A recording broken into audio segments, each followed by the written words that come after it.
Welcome to Pindar Poetry. We hope you learned something new. You start by opening the exact Google Sheet and confirming you're on the right tab. This prevents accidental edits. Next, click the first empty column header at the far right and extend the selection with Shift plus Control plus Right or Shift plus CMD plus Right to capture all extra columns. You do this so Sheets knows which columns are unused.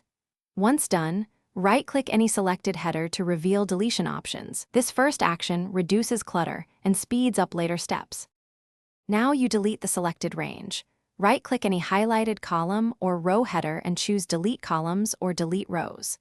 This removes the entire empty span in one action, which is faster than deleting one by one. Make sure to check View Freeze to confirm header rows or columns remain intact. You don't want to remove frozen areas. If some empties were hidden, repeat the Select and Delete process until the sheet reflects only the data you need. Finish by inspecting the remaining grid and running quick cleanup. Use data trim whitespace and remove duplicates to tidy content. Once the sheet looks correct, save a copy or export to preserve the cleaned version. If you remove data by mistake, immediately press Ctrl plus Z or CMD plus Z to restore it. This is the fastest fix.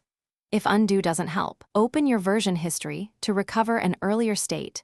Make sure to back up beforehand next time so recovery is painless. Thanks for watching. Consider subscribing if we helped you.